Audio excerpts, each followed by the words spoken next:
Okay, Senate Health and Welfare. We are back May 8th and looking at what we hope to be a nearly complete and final draft of H-238, the PFAS bill. Michael, you're here for about an hour. If we need it, we'll see how it goes. Okay. And so why don't we just turn it over to you? Okay, you should have in front of you, and what's on the screen is draft number 2.2 for the May 2nd, 8 and 12:35 timestamp. And this is my grade, but Senate Council accordingly. I will step through changes, or do you want to go through the whole? Let's look at the changes and then we'll look at the whole. Right, so on page 3 is the first change. It's in the definition of intentionally added. This is a substantial rewrite of the definition that you saw previously.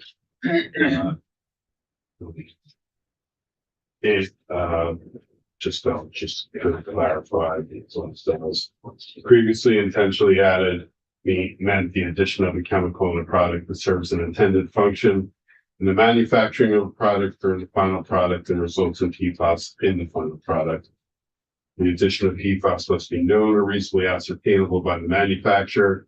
It shall not be considered intentionally added on the basis of water used in the manufacture of the product, and the water used was from a public water system, a water source, or a water source that does not violate the state MCL with maximum contaminant levels for PFAS. So this is now PFAS potentially added means PFAS added to a covered product. So right now, I don't know what a covered product is. I'm going to come back to that. Okay. Or for one of its product components to provide a specific characteristic, appearance, or quality, or to perform a specific function. So it is the addition to provide a specific intent, the characteristic, appearance, or quality, or to perform a specific function.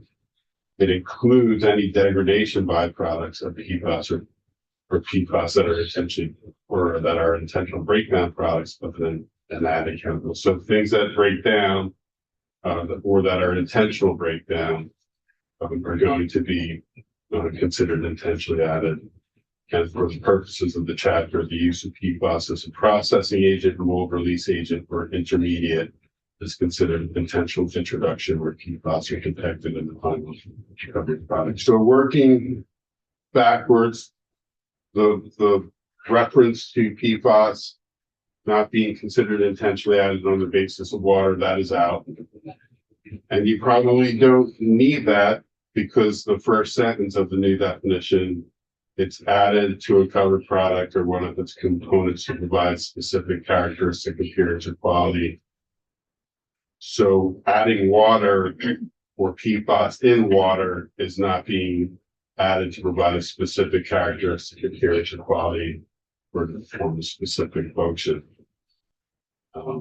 You also don't have the standard of it's known or reasonably ascertainable by the manufacturer because it was specifically added. And so you don't need that. And you'll see on the next page, the definition of known or reasonably ascertainable is highlighted in gray because I didn't receive direction to remove it, but it needs to be removed. And then what is a covered product? This definition, from my understanding, was drawn from Rhode Island or some variant of that.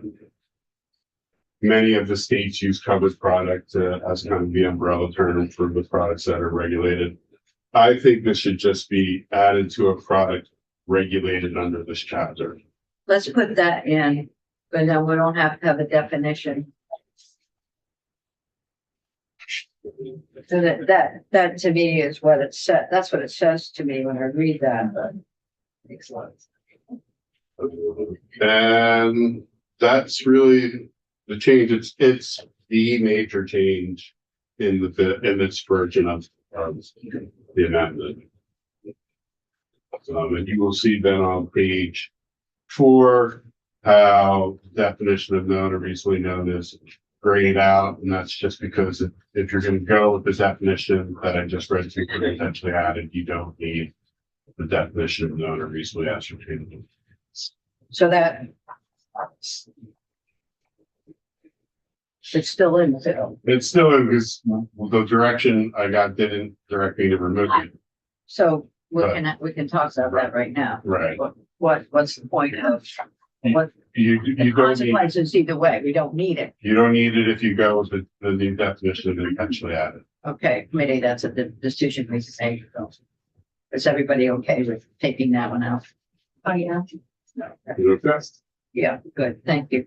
All right, next change is right on the next down in the definition of juvenile product. Senator Douglas had raised the question of whether an ATV marketed to a child under 12 could be a juvenile product, and whether or not he wanted that included or excluded.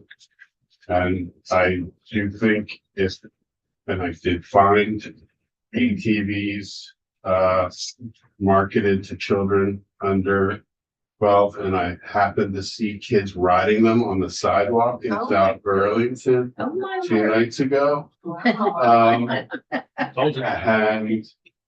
And What page are we on? page 4, line 13 and 14, and they were going pretty fast and doing wheelies and tricks and everything. I thought you could say like Danville or something. Oh. So my question is, why do we want to exclude them? Well, that's a policy decision. Yeah, it is. I do think it's because of they're similar to a complex durable good. They have multiple parts where PFAS could be used in multiple components of it. The end manufacturer might not know if the component. Oh, that they imported something from Canada? Yeah. Or Wouldn't have- Oh, wait, Canada wouldn't have. Yeah. Okay, And it's similar to excluding the children's electronic products. It's okay. the same concept of it's complex good and Okay. um It's not on the seat cover when they're wearing shorts. It might be. it might be. Yeah, I actually. know, that's the piece It about probably will be. materials, the textiles. Should I move on Yes, to the next change number 14? And that relates to the report. As part of A&R's report on the summary of other programs in other states, there's going to be a summary of PFAS data in industrial processes to the extent available, and whether any other state has restricted the use of PFAS contaminated water in manufacturing. So instead of the concept of the contaminated water being excluded from intentionally added, it's going to be addressed as part of this. okay. And then the next change, it's really the whole discussion on PPE in firefighting, PPE and stationwear, and whether to have a future prohibition. You'll see on page 19, line 15, that the prohibition on sale of PFAS and PPE and stationwear takes effect July 1, 2029. And you heard testimony from others on that, and I don't know if you want changes or not. So the choice is really having the manufacturer provide notification, which we have. Right, so you can see on page 18, lines 5 through 9, that's the current requirement to notice Yeah. the purchaser at the time of sale. And you are on page 17, you're extending that notice Personal. from just the PPE to PPE or stationwear that contains PFAS. But in 2029, Section 10 would go into effect, and it would prohibit the sale of PPE and stationwear containing PFAS. Okay. The question then comes on page 18, if you're going to go forward with the prohibition, will that prohibition apply to respirators or respirator protective equipment? Currently on page 18, lines 15 to 17, it would not. Yeah, but that one for me seems but appropriate, not applying to respirators until there's some other information. The question, then, I don't know, that's me. Yeah, no, Go ahead. I'm trying to remember, was the station where there was a concern that if we put in close date, there would be, no pun intended, a fire sale and a lot of the things that wouldn't be able to be sold next year. You'd have a lot of, especially poorer departments buying up because it was such a good sale. Yeah.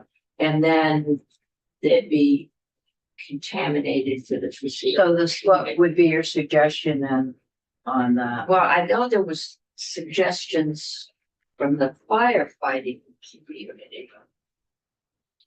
And I'm not remembering what it was. Well, it depends on whether you're talking about the volunteer Right. firefighters or the professional firefighters. The professional firefighters probably want the ban Yes. ASAP. The volunteer firefighters would probably agree with notice.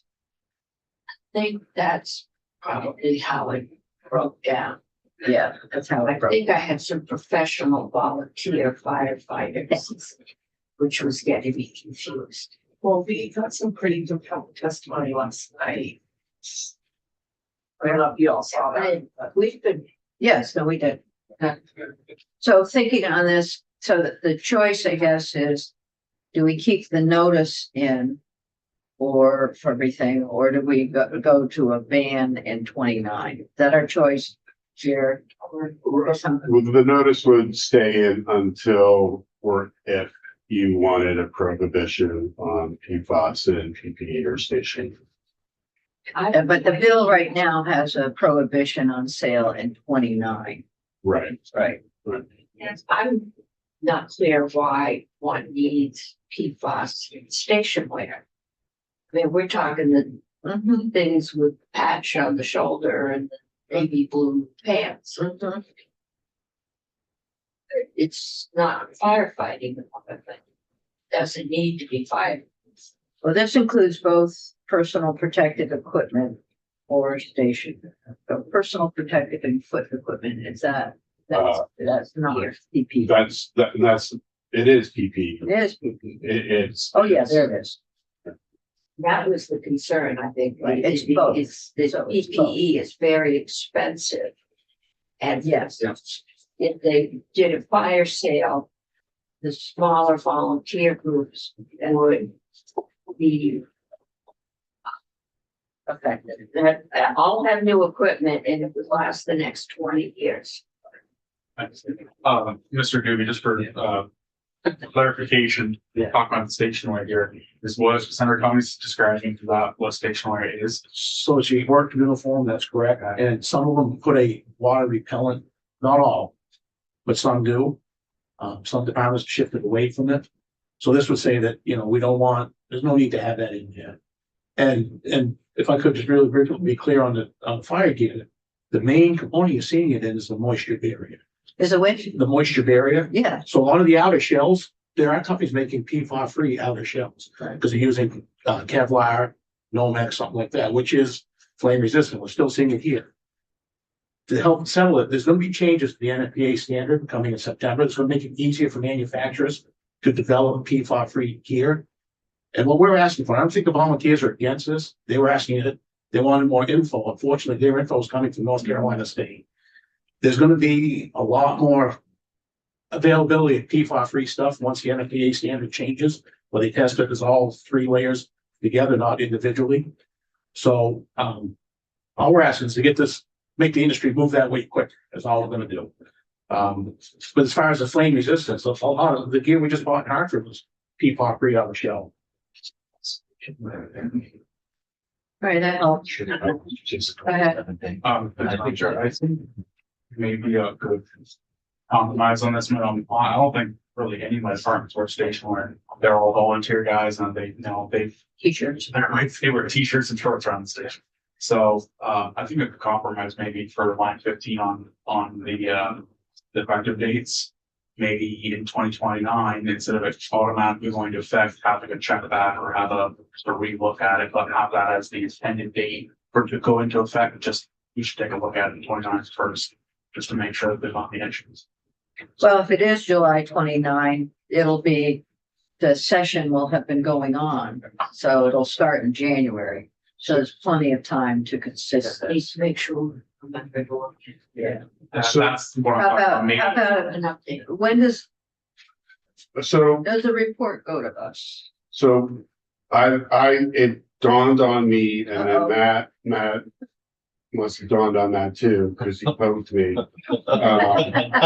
Twin Donnie. The dawn, That stationware is apparel. That what you've excluded from apparel is PPE. You haven't excluded stationwear from apparel. So stationwear should be subject to the PFAS ban in 2027 for apparel. so we don't need to mention, You could take stationwear out of this. And it would be banned in 2027. Yeah. It would, you could have it subject to notice up until 2027 if you wanted to. that would be good. And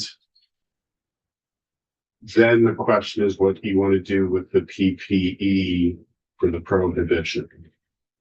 Well, if we leave it at 2029 with, some information coming back to us in January by no later than December 28. Regarding the availability of PPE, PFAS-free PPE. Then that would be notice to committees of jurisdiction to take a look at this during that 29 session. Okay.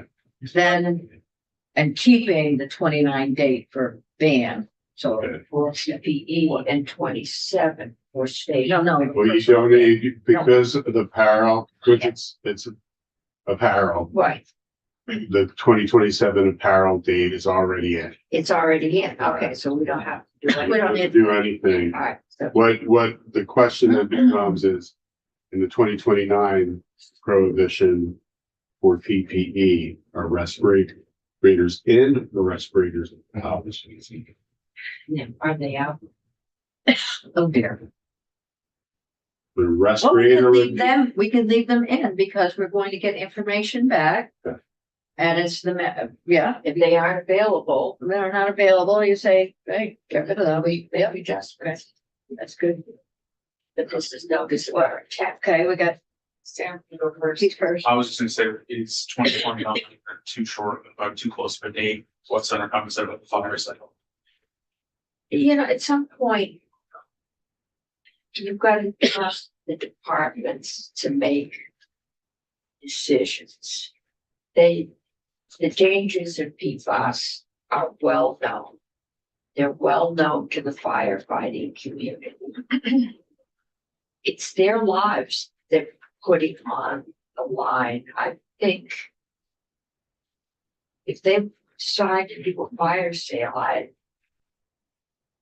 they're more likely to send it to Africa or China. That's where most of our men send them. Africa. Well, we could, they come from China. Maybe we should. One question, who's the report from? In 2028? I think it might be good to have it from ANR and consultation with interested parties. Emergency management. Emergency management, good word. They aren't in the rooms. Third on question, oh, sorry, you No, have wait, yours. go ahead, because mine's a different topic. Oh, okay. So with the new language I'd like to add, would the ban automatically go into effect in 2029? Or would we have to take action again for the ban to go effect? Because that's what I would prefer. It would go in unless we took action. Yeah. to, I think that, The way it's drafted, it would automatically happen in Automatic, yeah. 2029. unless we come back, or whoever we are then come back and it's not there. and having the report and having the, folks, the interested parties, they're not gonna let this go unless it's, This is more powerful mess. Do you think we can include intent language in the report from ANR, like some language on the costs and whether or not the general assembly should appropriate money for departments to buy the new year? I don't Some think sort of you, I don't recommendation. know that that makes a whole lot of sense, but how would you wanna say that? I guess I would say that, and I have not consulted with emergency management, but you're now sort of leaving our area and getting over into where emergency management has more expertise as far as I can tell you that there are alternatives, PFAS-free alternatives, but I can't tell you about performance or cost or All the that's rest like all the rest of the sort of parts. of that. Well, 29 is 3 or 4 years out, and we've heard that there are there's a manufacturer in Newport. We hope. We're keeping our fingers crossed on that one, and that there might be some available PPE, so without PFAS. This is not an unusual thing to do. Have to rely on the department and others for keeping us posted. I know that we have 2 hands up. You're gonna change the subject. Yeah. You're not, Yeah. okay. I'm good. So go ahead, Bill. Thanks, Bill Driscoll, Associated Industries of Vermont. I think there is a great deal of concern from the manufacturers on things like respirators and sort of almost the mechanical aspects. Your reference to, for example, the Vermont company and that there's advances in PFAS-free PPE. That's really more on the clothing side. Okay. So I think when it comes to respirators, I mean, I think there's enough certainty that that will be a problem. I would Suggest. strongly, holding off on strongly that? maybe looking over what Senator Douglas was suggesting, but if I understood you correctly, Okay. have it exempted now, but the report could revisit the question whether it should be included rather than have the default. be- Specifically That is on, what I was saying. are you saying specifically on respirators for that one? It could be respirators or, I mean, the report could address any number of things. But yes, in terms of excluding for now, it would be the respirators and respirators. The language is in the, Yeah, got it. Okay. Rather than we intend to do it, which keeps the pressure on the industry. Yeah. To develop it. If they could just come back and say, whoops, we don't have them yet, then, You can't buy them if you don't have them, and you Right. can't have a fire Right. sale if you don't have them. right, so I would rather say, we intend to ban this. Right. And if in January they come back and say, we just haven't found a viable alternative, and they're either gonna breathe smoke or PFAs, then we can extend it for another year or two. But I'd rather encourage that. Okay. I know, that does help. It really does help. What is the Go ahead. police chief said? Huh? Targeted compliance to encourage voluntary, Exactly. targeted enforcement to encourage voluntary. Go ahead, Sam. I think the fact that PFAS is a carcinogen, and that's commonly known, and a lot of the career departments are asking for the changes, and there seems to be a shift in the general market for PFAS-free PPE and fire effect. I think that alone is the pressure for the manufacturers in the market to shift. I think the only thing that is going to put pressure on is our volunteer departments, and they're just in the uncertainty of, are we gonna have to buy all brand new gear? They might not understand that they entirely. Okay. Yeah. So my suggestion on the respirators is looking at lines 15 through 17. We can take them out, but we're looking for a report back on whether or not we can do that in 29. But we're not gonna Just get. to be clear, we are not banning the use. No, we are banning the sale. So if your departments have respirators with PFAs in them in 29, they can continue to use them. They don't have to buy new ones. This is just saying you can't offer for sale ones with PFAS. That's why the concern about the fire sale of the uniforms, because then they can wear them for the next 20 years. They have what, a 10-year rotation? Is that what it Yes, is? Yeah. That's 10 what years. it should be. They kill a whole generation. Yeah. Yeah. Okay, so, I just worry a lot about the costs for the, my departments as it is. I'm myself in another house or in my district are already trying to help a department raise money for gear. They're currently trying to. work. Well, at some point, we need to move away from volunteer fire departments and have actual fire departments that are paid for by the governors. The governor and the state and taxpayers. so looking at Chris, could you have your hand up? So just real quick on that report. Personally, I don't think that emergency management's at the right wheelhouse. I recommend, my opinion is Division of Fire Safety. I think an emergency. I think but I think they're separate, they operate separately. I would just recommend that you word it that it be Division of Fire Safety. So why don't we just leave it here? I think A and R will be able to, And we're happy to help. with, and I, in collaboration with Okay. interested parties, including those two. They're both part of the Department They're of Public both part Safety, of right? it. yeah, They are. Yeah. I'm not Why don't we operating just say different. it's part of the public public safety, safety? there you go. Yeah, that's a good one. Yeah. They'll delegate it. Okay, so where are we right now? Good question. Okay. So, number one, stationware is being removed from the prohibition and the notice, unless you want notice until 2027. Who wants notice until 2027? Raise your hand, straw vote on this one. It's notice for stationware. Notice from the That manufacturer it has on PFAS. stationware that it has PFAS. Sorry, just curious, why in the age of 2027? Because I'm fine with those. But then it's because So- that's for the thing. 27. Right, because it's apparel and the apparel ban, keep us in apparel ban in 2027. Yeah, I'm fine with the notice in 2027. Okay, all right, so we're good on that. Okay, and then.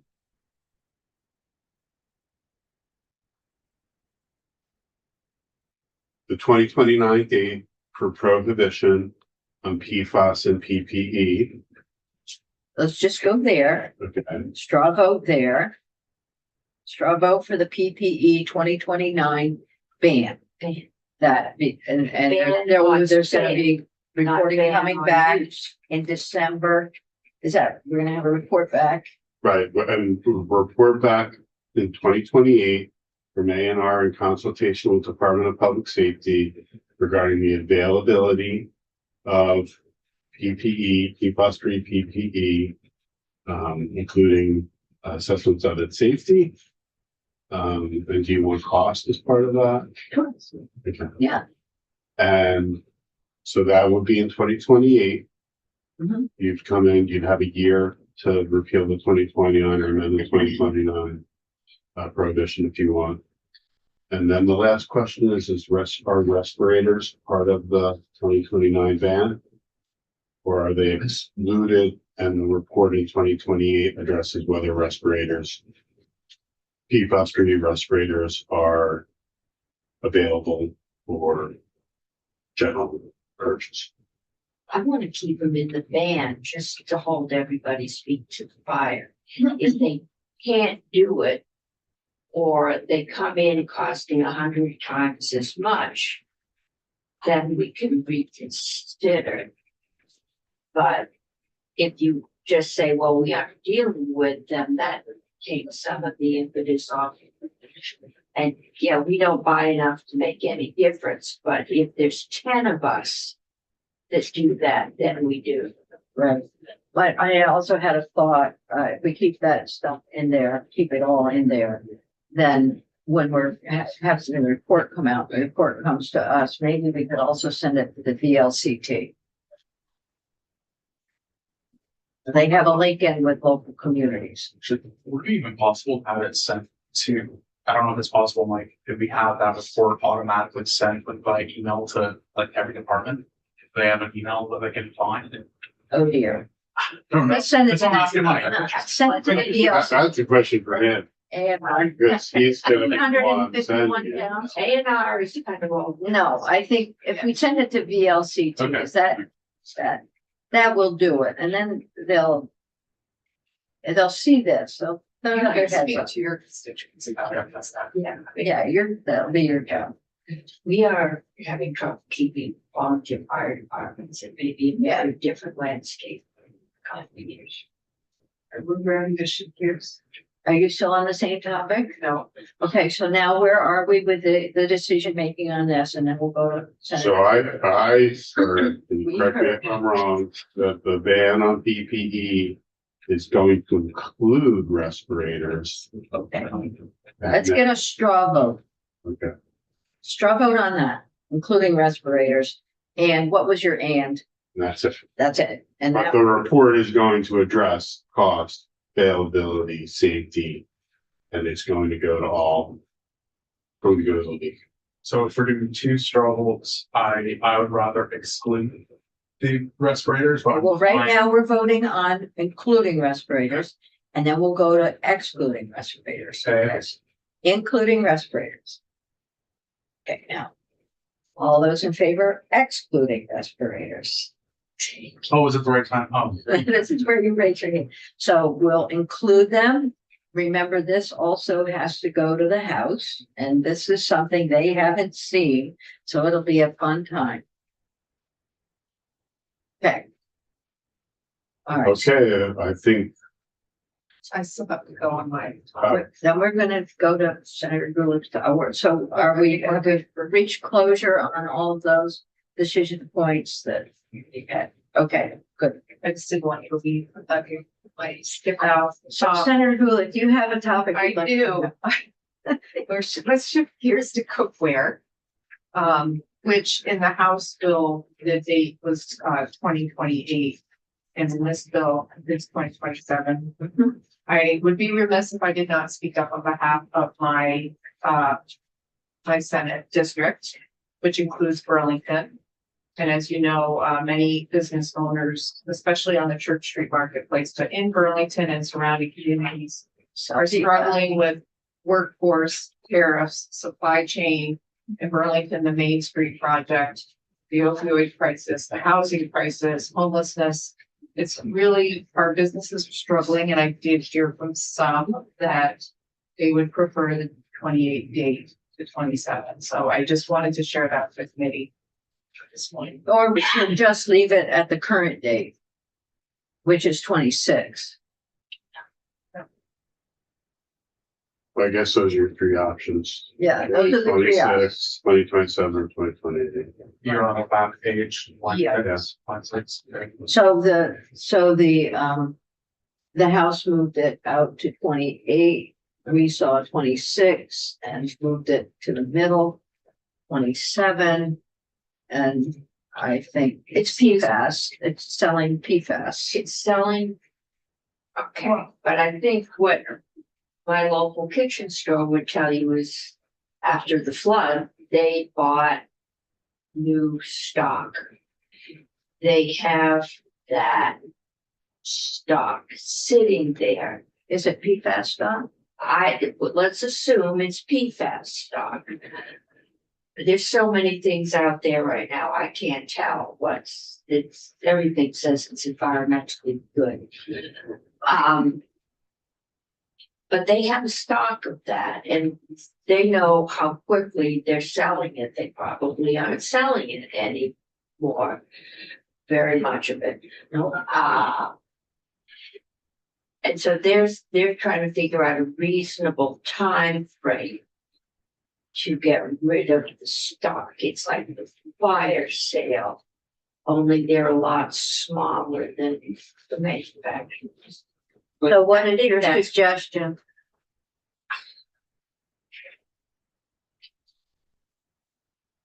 Right now, they would be able to sell it right now before any law change. They sell it until, I think July 26th? Oh. July 26th. So they have a whole year to sell their And stock. they've known that for how long? And they've known that. When did we pass that? Last year, was last year, so they've known since 24. So they knew where they had a 2-year period. Pass the law, that doesn't mean they know. Oh, yeah, they know. They knew they know what this is happening here. They must know about that. So no 2 years there. And now, if you give them to 27, that's the 3rd year. They did replace their stock, but that's, if they knew that it was coming up in 26, they might have thought about ceramic or something else. And so I'm less aesthetic. So let's just say straw poll on this one. So first vote is keeping it at 26. All those in favor of keeping it where it is now? Okay, all those moving it to 28. I mean, Just like the house. I want to protect consumers and I want to get the stuff I know. off the shelf. I am also, You talked about Sophie's Choice, right? yeah, so I'll raise my hand to that, but yeah, I understand the dilemma. Okay, all those for 27. So 3-2. Goes back to 28. okay, All you people who are poisoning your constituents. Okay, so so we win some and we lose some. So Michael, I guess we've got it then, right? right, you want me to review the markup? Yes, please. So page 3 in the definition of intentionally added, you're replacing added to a covered product with added to a product regulated under this subchapter. And then on page 4, line 15 to 17, you're striking the definition of known or reasonably ascertainable. It's no longer relevant. And the remaining subsections, subdivisions will be renumbered.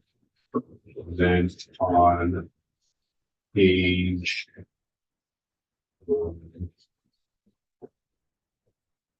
page 17, I'm going to do something a little bit different because PFAS and stationware as apparel will be banned in 2027. You still want the notice to the purchaser. I'm going to move that notice for stationware into session law, and we'll say until 2027, does the other person selling, manufacturer, other person that sells stationware shall comply with the requirements of notice under 9 VSA 2494. So you don't have to come back in 2 years and amend this or have some additional weird drafting. There's the 29 ban on PPE or PFAS and PPE, including respirators. But in 2028, you're getting a report from A&R after consultation with the Department of Public Safety about the availability of PFAS-free PPE, including cost, safety. You're sending that to VLCT as well. Good. And that's that. And if, Cookware is going to 2028. I have a question actually on the date for that report. If it's December, I know that municipalities build their budgets during the fall and then they vote on them in January. So I guess December is a good time. Yeah, December 27th. Yeah, no, 28, because then they build their budget for 29. Oh, I see. Well, the ban would go into effect January 1 of 2029. If you don't get that report back in January 28 or December 27, you're not allowed for response, legislative response, if you want to change the ban. Yeah, okay. Leave it, Okay. except Matt, what? So this is one question, and I don't know that it came up with the definition of intentionally added, the modifications. Was there a conversation about making that effective on July 1 of 27? So it aligns with most of the new product bans, and it gives us That the would make benefit. sense. It gives us the benefit of being Rhode Island for 6 months in effect, so we Yeah. can see if there are things we need. That makes sense. Okay. Was that January 27th? I would say July 1. Go ahead. I have a question at the end, more of a curiosity for Mike, so when we're all done with Mike, I'll say. We're all set with this one? Yeah, I'm all set. All right, well, but now Senator Douglas has a question. Yeah, it's more of a curiosity how it works, because it's very clear, like, brick and mortar businesses in Vermont not selling these things once the ban is in place. How does, you know how it works with online retailers like Amazon, whether or not like they get sent a notice and then they have to block it on the website? I just don't know how the software works. So the Attorney General is the one that's enforcing. What the Attorney General usually does as her enforcement tool, traditionally, they send a letter, said you're in violation. Please remove or stop by a certain date. If you don't, be pursuing further action. Because of the Supreme Court decisions about state jurisdiction over sellers selling into the state and providing what's called long arm jurisdiction, regulatory jurisdiction, they would have the ability if that seller continue to sell into the state with some demonstration that the sale is still into the state, they'd be able to bring enforcement action. I wonder if, I presume it's probably work off IP. So if your IP lists you as an account user in the state, you're not gonna be able to access those products.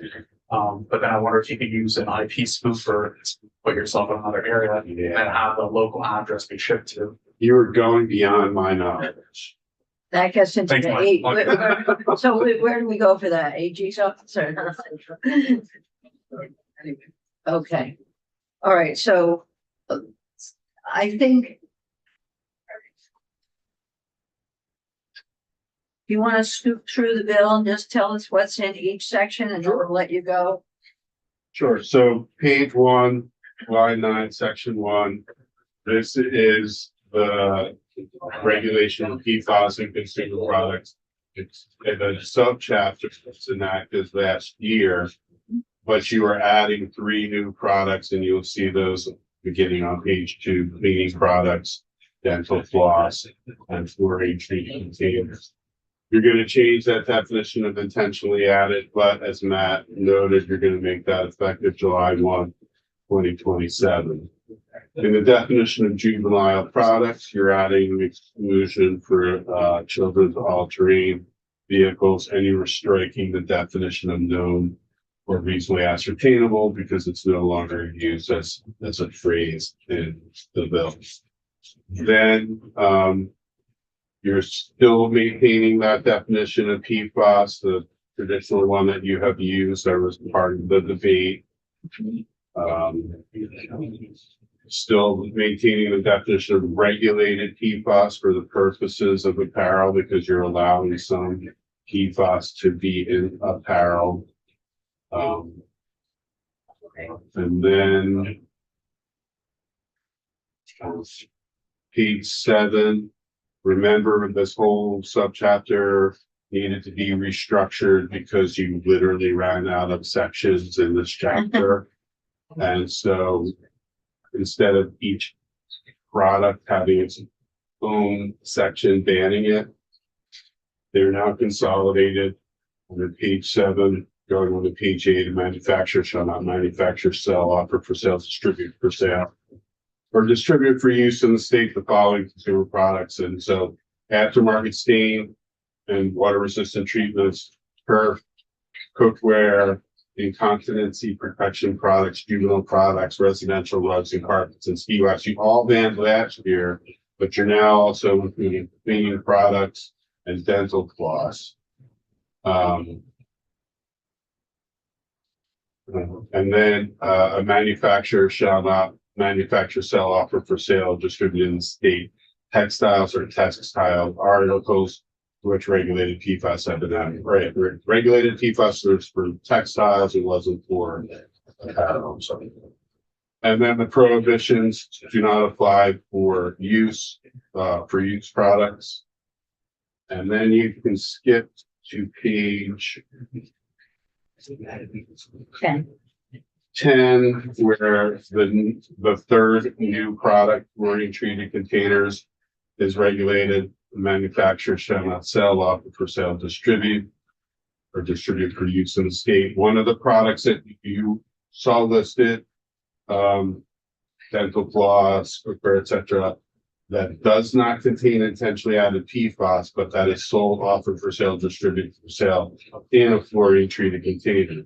So even though the product might be PFAS free, if it's in a fluorine treated container, it is also prohibited because of the risk of leaching, degradation, etc. And then on page 11, the prohibition shall not apply to the sale, offer for sale of a used product. And then beginning January 1, 2032, the manufacturer shall not manufacture, sell, offer for sale, distribute in the state a fluorine treated container or any consumer product in a fluorine treated container. The 2032 fluorine treated containers, regardless if they're full or empty, are going to be prohibited. Page 11, the Attorney General's authority for certificate of compliance remains unchanged except for the section number. Similarly, her authority for violations on page 12, line 5 remains unchanged except for the section number. And then you move out of the subchapter as it exists in 2025, but in section 2, you were amending that definition of regulated PFAS for purposes of textiles because you are allowing 100 parts per million to begin with, but then you're ratcheting down to 50 parts per million in 2020.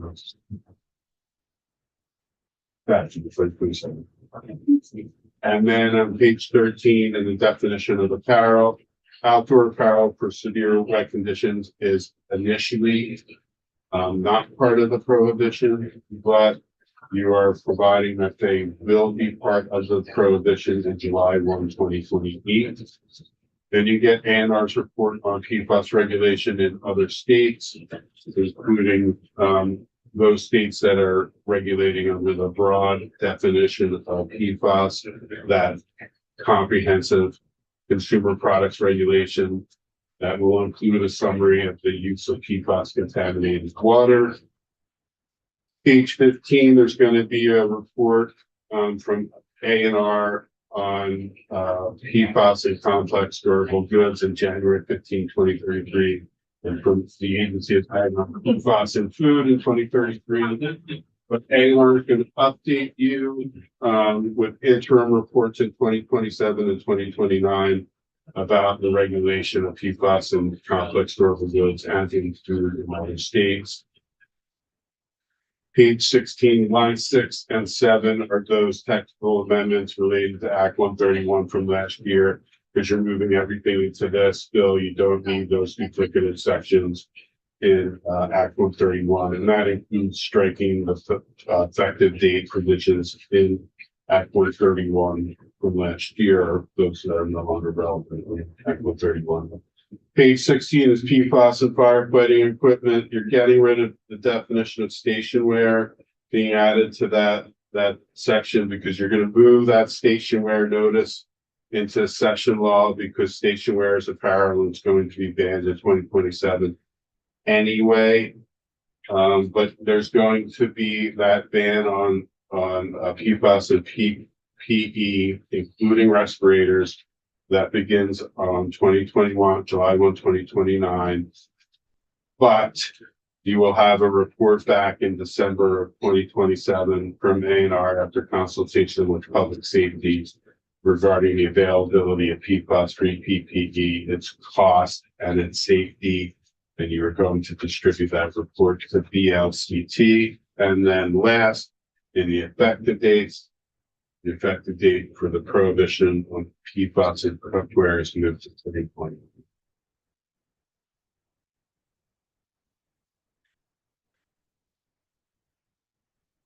Okay, questions? Answers? We're good. Okay, so Michael, let us know when you've got a clean copy and then we'll come back to it for a vote. Okay, That would be great. I I mean, might get it today, depending on how long you all or both bodies are on the floor today, because I got okay, bills in both on the floor in both bodies. Okay, so it'll either be, we'll either see it tomorrow or Tuesday. Yeah, if.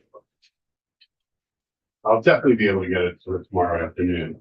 All right, well, so that's fine. That timing wise, that'll be fine. I will do my best to get it done as soon as possible. Thank you.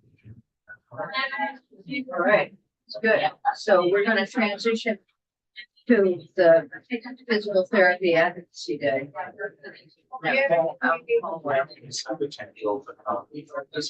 Sure.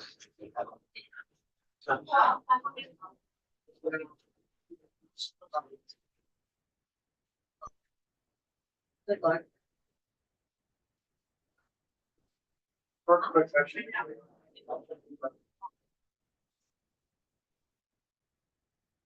So just a final comment on that one committee. So when we get the clean copy.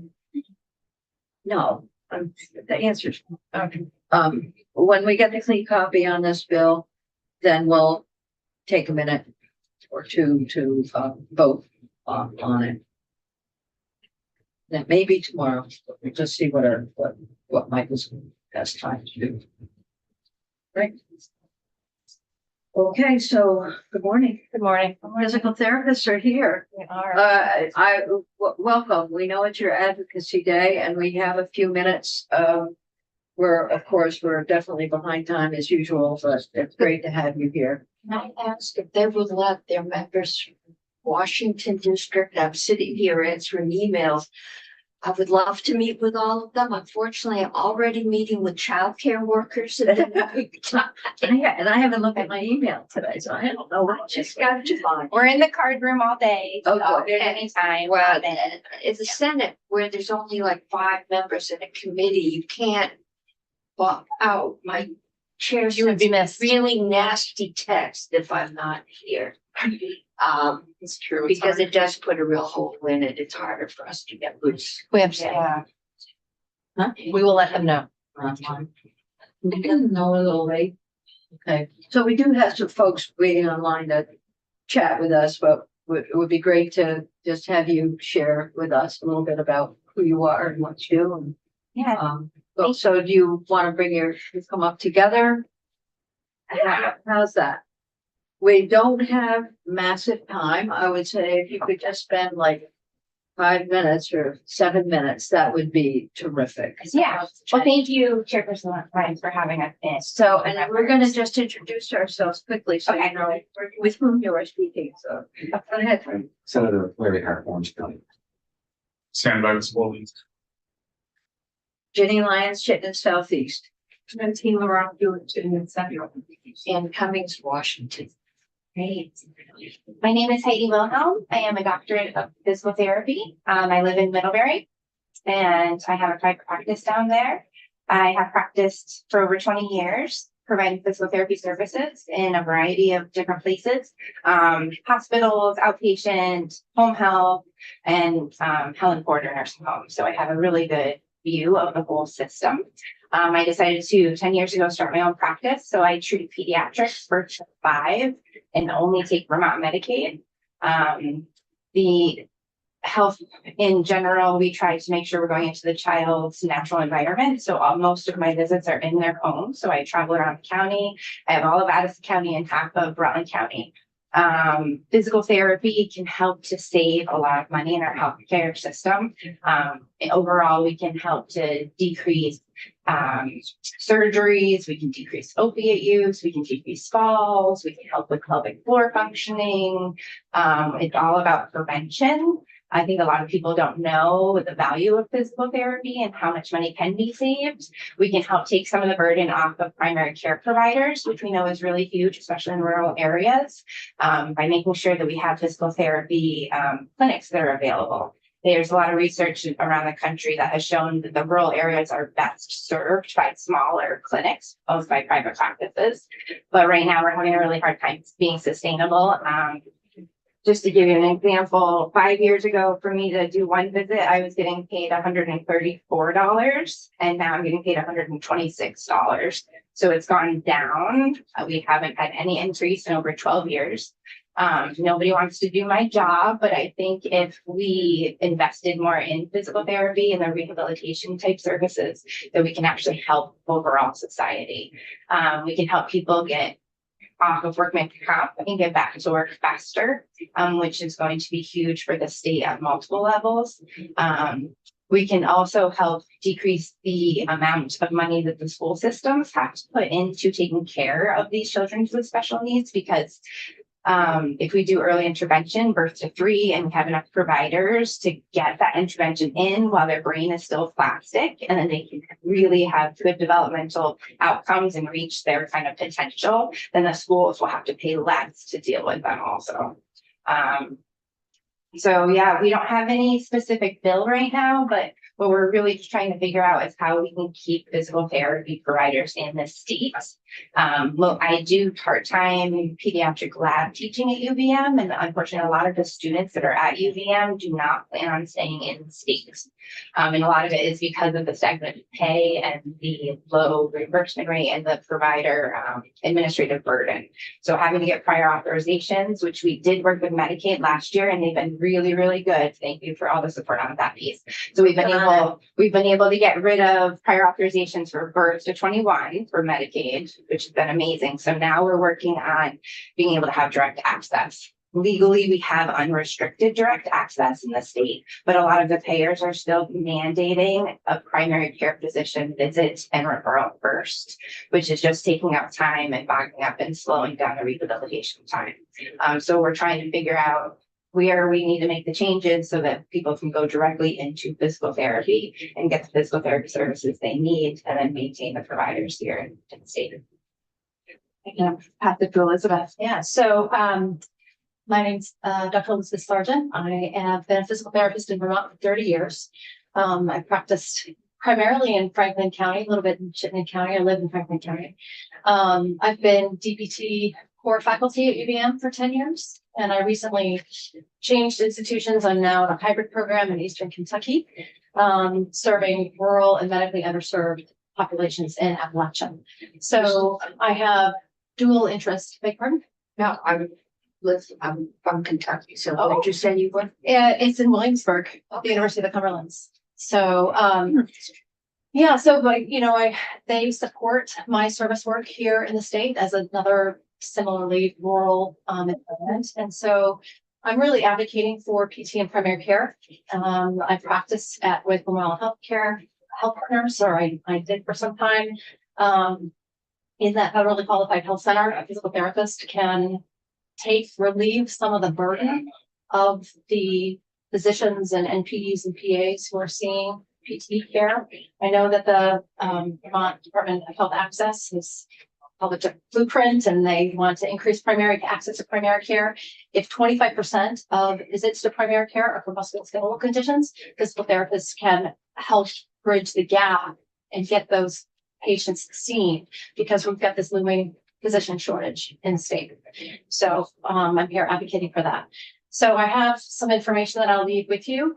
Terrific. It's got data about our diagnostic accuracy, which surpasses that of most physicians in terms of musculoskeletal care, better outcomes, 50% return to work. Do you have that electronically? Yes. that you could send to Kiki? Absolutely. That would be awesome. Yeah. And yeah, so the information is always helpful to us. Absolutely. Uh, I'll send it Please. by email. And I think sometimes people don't really understand like the role of physical therapists unless they've had it themselves or one of their loved ones has, and then struggle to get in. So it's really hard having our private practices close around the state. So Well, it's so critical, but, so keep us in your mind whenever there's any bills that come up, and then Our objective is to save money. We understand that. We know that's critical right now. and if we put enough effort into the PT world and therapies, then I think we'd be able to save millions of dollars for the overall healthcare system.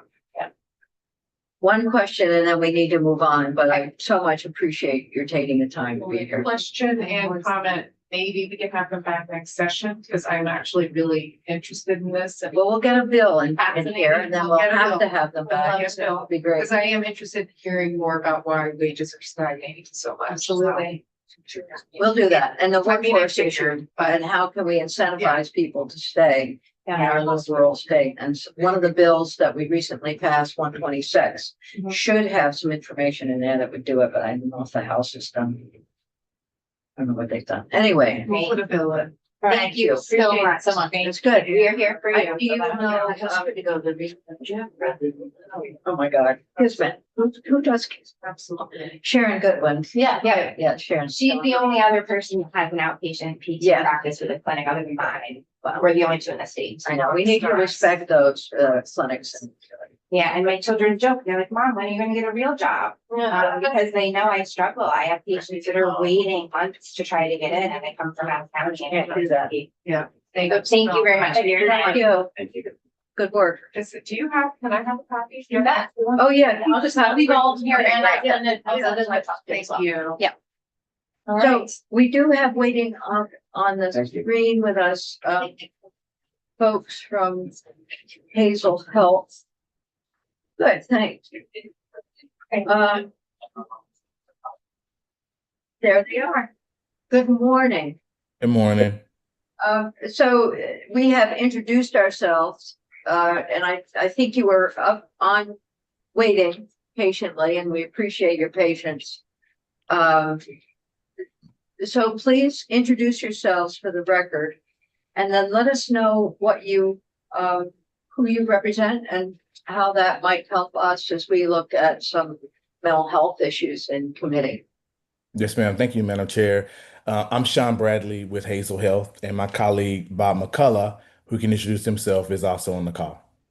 Sure. Thank you, Bob McCullough, member of the growth strategy team. I'm actually a licensed clinician, have been practicing in mental health, focusing on youth and families over the last 30 years across multiple states. It's an honor to be with you today. Thank you.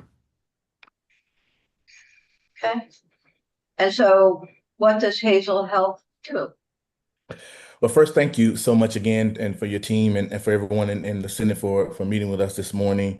Thank you, Michelle, who's sitting in the room with us, who's also a really good friend of ours at Hazel. I'm Sean Bradley, and I'm joined by, of course, my colleague, Bob McCullough. We're here today as members of the strategic team at Hazel, the nation's largest provider for school-centered health telehealth services.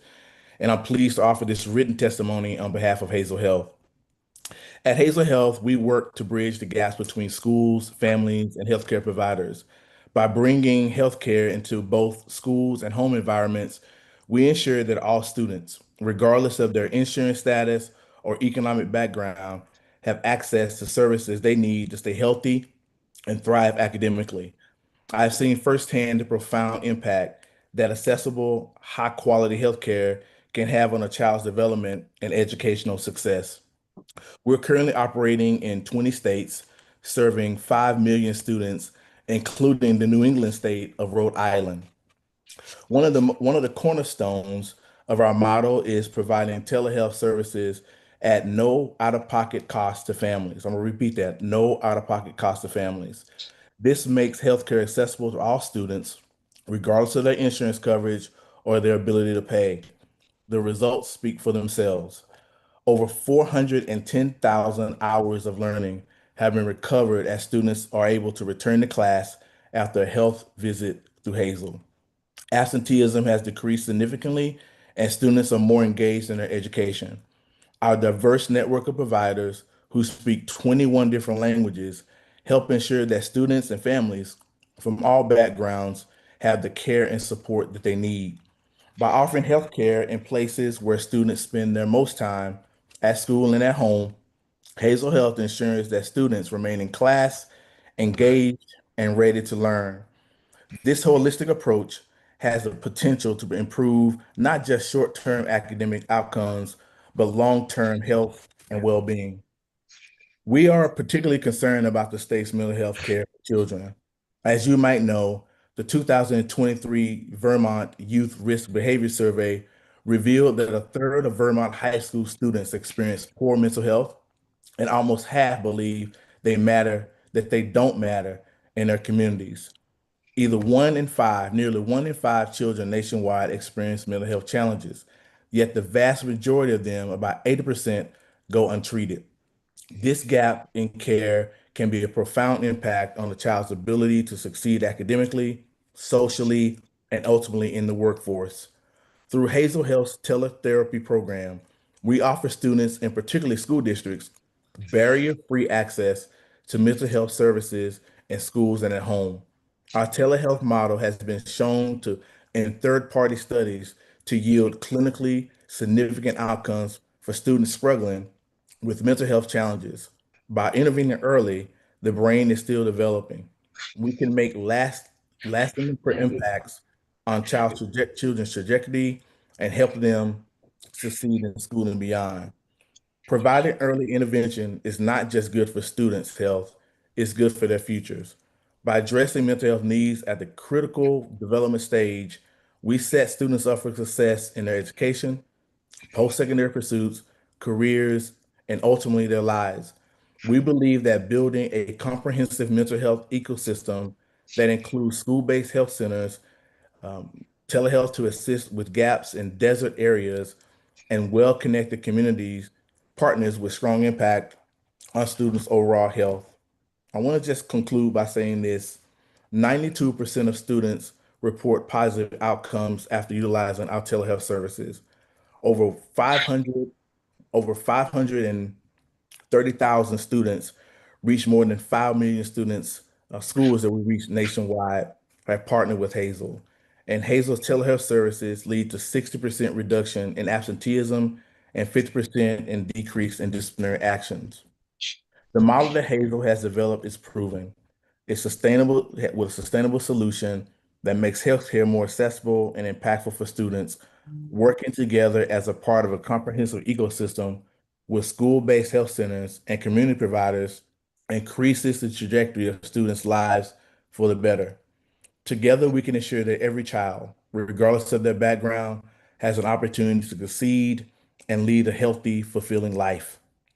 Hazel Health stands ready to partner with the Vermont legislature and state agencies to implement a program that serves K through 12 students statewide that would improve the lives and well-being of young Vermonters. Thank you for your time. I'm happy to answer any questions that you might have at this moment. Thank you so very much. Thank you.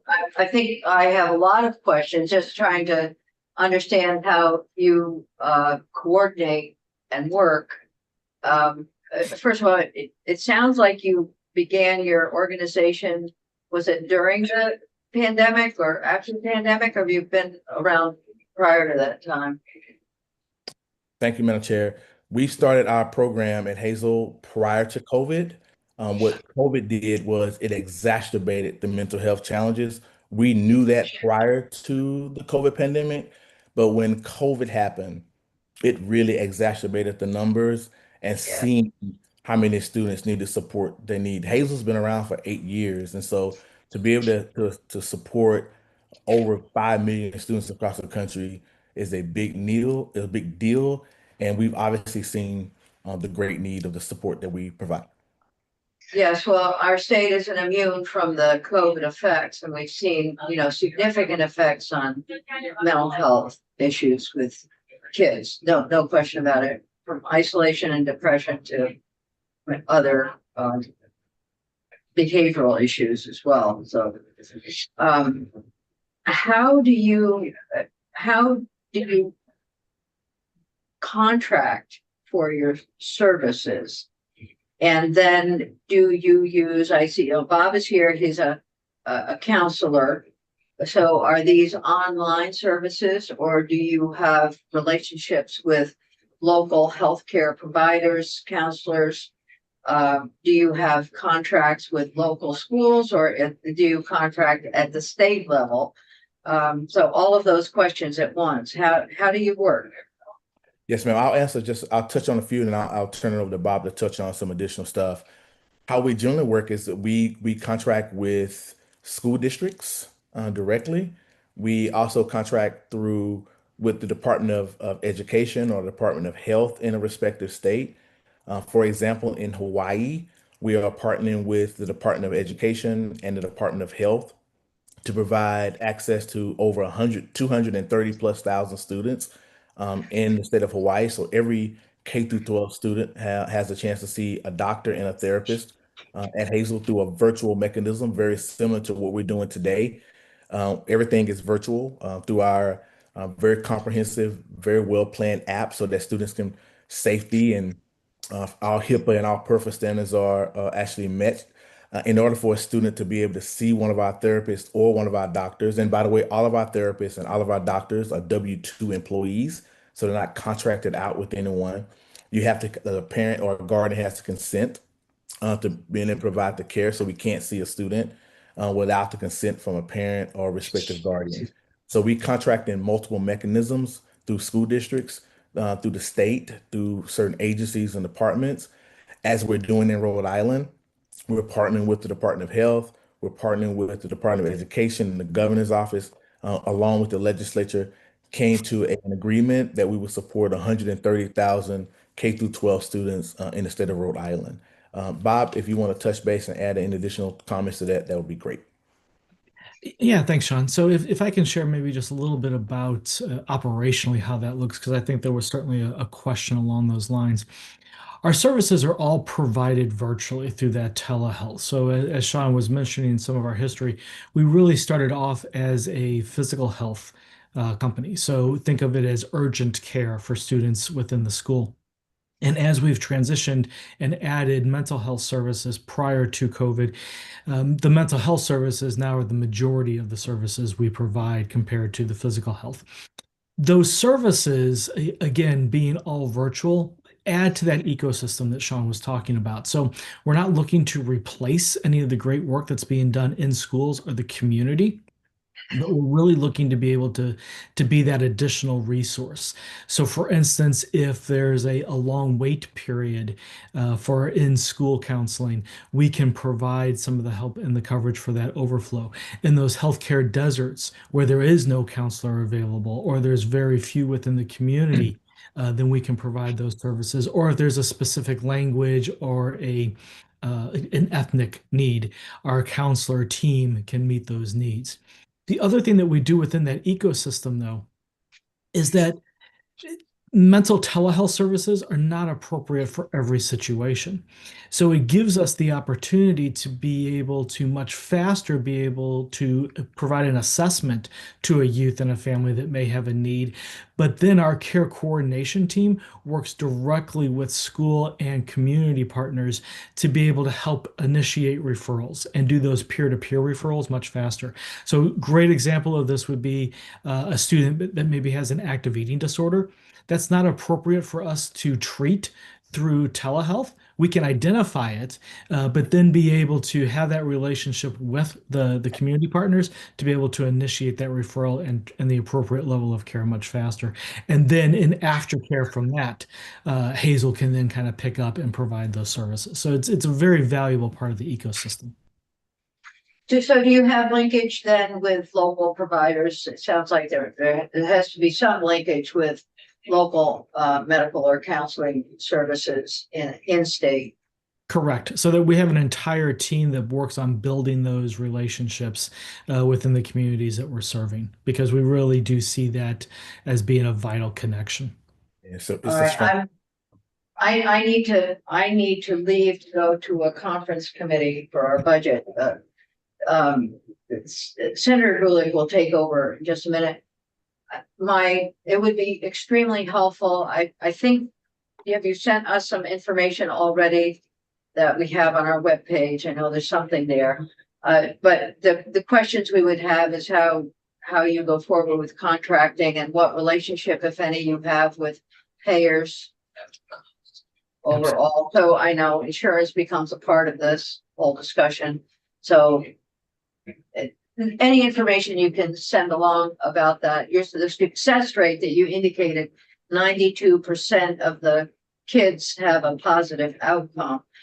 Would be interesting to know what the time frame is for that. Now, how long have kids stayed in the sort of in your system and in the treatment? So those kinds of questions become important to us. So I think that's it. This is a wonderful introduction to the work that you're doing, and we greatly appreciate the time that you're giving us. And I need to leave now. Would like to stay longer because it's very much on the top of my list to work to help kids through this difficult time. So I'm going to go and turn it over to Senator Gulick. And Sean, you were about to say something, so go right ahead. I was going to say thank you so much, Senator, for your time, and we appreciate it very much. Yeah. Thank you. Great. Do you want to answer the questions that Senator Lyons posed real quickly? And then we can probably wrap up after that. Bob, do you want to touch base on the pairs real fast, and then also the time frame, and then I can talk about the contracting? You want to do that real quick? Absolutely. So we do establish relationships with all of the payers in the states in which we operate. So we do accept both commercial and Medicaid for all of our states. Sean can talk a little bit about what the contracting looks like, but there's oftentimes right now what happens is with those payers, the only reimbursable service is going to be the actual counseling service. There's a number of other services that we provide that are currently not reimbursable, such as the care coordination, the customer success, the account management. There's some other factors that kind of play into there.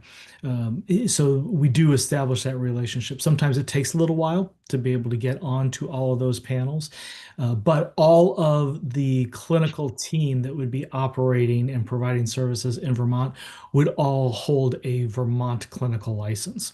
So while we build the team based off of the population that we're serving, we are able to cross-license from other states. And so we would be building your actual network of licensed clinicians as well. And then real quickly on the clinical aspects of it, all the services that we provide are going to be clinically indicated by our team. So we never put a session limit on the number of services that we're providing, even if insurance has limitations on reimbursement. We're really operating from whatever is clinically indicated. And so what you'll see, and you know, Sean, we can certainly forward this, is the outcome of a couple of Clemson University studies that have been done, where they were showing significant clinical improvement of an 80% reduction in depression and anxiety symptoms after just a minimum of 6 visits. And so it's very much on par with face-to-face. We've been able to see those clinical outcomes. And again, that the 6 sessions was just the threshold to be able to get to that 80% reduction. But again, you'll see where we provide 20, 25 plus sessions, if that's what's clinically indicated for the youth and for the family.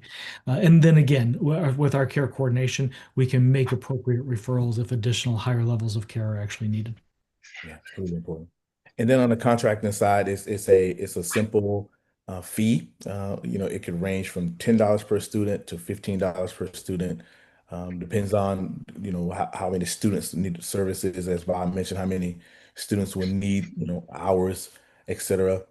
So on the contracting side, it's a very simple relationship, or, you know, contracting agreement between whichever department in the state, whether it's Department of Health or the Department of Education. And so the contracting process is very simple. It's pretty easy, and it's just the conversations between the commissioners and, or in the case of in the interim space in the Department of Health. Okay, great. I only have one last question. How do you protect data? Well, as I said to you earlier, we're safety is a really big priority for us, and so we're following all HIPAA and all PERFA standards of care, and so we don't share data outside of, you know, our internal space. We don't sell, quote unquote, data to a third party vendor. All the information is kept internally with our team, and it's supported with the state or with the school district to provide information about how a student is actually progressing and how they're continuing to move forward in their mental health supportive care. Awesome. Anyone else in the room have any questions? I looked at your webpage. It looks great. It has a lot of information, so that's really helpful. And then anything you could send to Kiki would be wonderful. Thank you so much. Great. Thank you so very much, and we appreciate the time. Thanks so much. Enjoy the rest of your day. You too.